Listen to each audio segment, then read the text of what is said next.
Sleep shaming. Sleep shaming.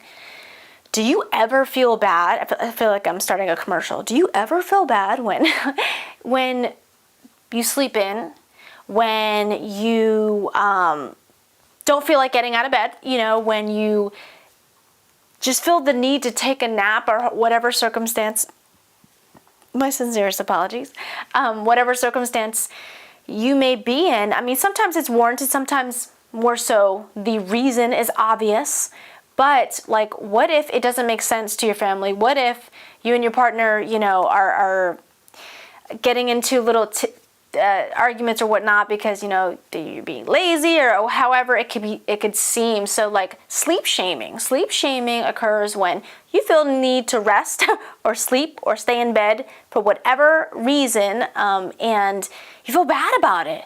Golly, like, it blows my mind that we take the rest that we feel we need, or we don't have the energy to get out of bed, and then we feel bad about that. I mean, come on, the things we put ourselves through.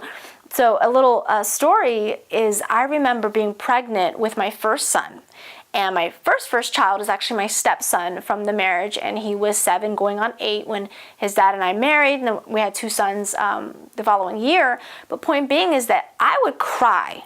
Like, I would get up, I mean, it wasn't that dramatic, but being a mother was very important to me, and I was sick, and morning sickness, and my first pregnancy, and I remember calling my stepson over to the bed and just feeling bad, like, I'm really sorry, I have to be in bed, like my motherly guilt. Now, nobody shamed me, but it's like I felt bad about not being there for one child because I was pregnant with the other one. So I mean, it just throughout my stay-at-home mom journey as well. But I want to say to you, like, do you have sleep shame? Do you feel bad about taking the rest you need? Or maybe, you had depression, maybe you are just don't have the energy to get out of bed, and there's things that need to be done.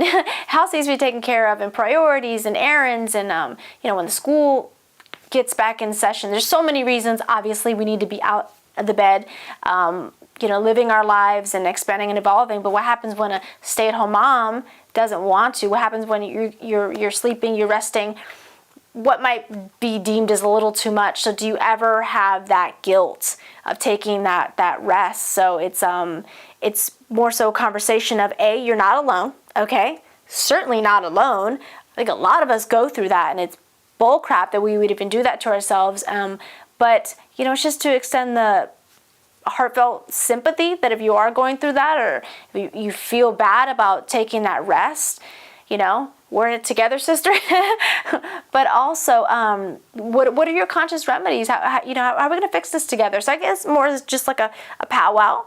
And you're up watching this, or maybe you've watched it a little later in the day, and you're like, yes, that's why I didn't get up at 8 a.m. With you, because I was too busy in bed resting or trying to rest, and I felt bad about trying to rest, which is why I got no rest, right? And then the cycle repeats itself. Oh gosh, that's crazy. We need to stop. More so, we need to find a conscious remedy that enables us to wake up not in that state. So I guess just being aware of it, and again, feeling bad about the resting, and then it perpetuates itself. So maybe your solution might be, I'm going to get this rest, and I'm going to get this rest, end of story, point blank, period, and actually feel good about that rest, and feel good about it. Actually take the rest instead of just laying there and freaking out in your head and making it worse.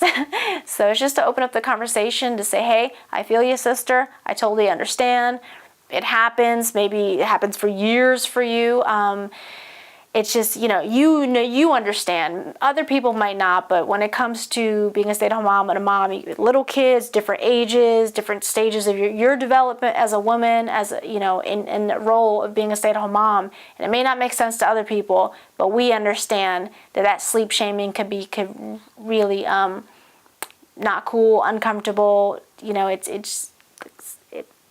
We understand. That's what I'm trying to say. So don't feel bad about it anymore. If anything, feel hopeful that there's other moms in the world that totally understand, and we are committed to solutions, not wine and cheese. We're not gonna, yeah, me too, and complain about, no. We are going to lock arms, and if anything, find the solution together, employ them together, and we can all rest better, get that full rest we need. So I will see you guys tomorrow. Let's finish out the week strong. I'll see you here at 8 a.m. tomorrow, 5 minutes or less. And I just want to end this by saying, good morning, Sams.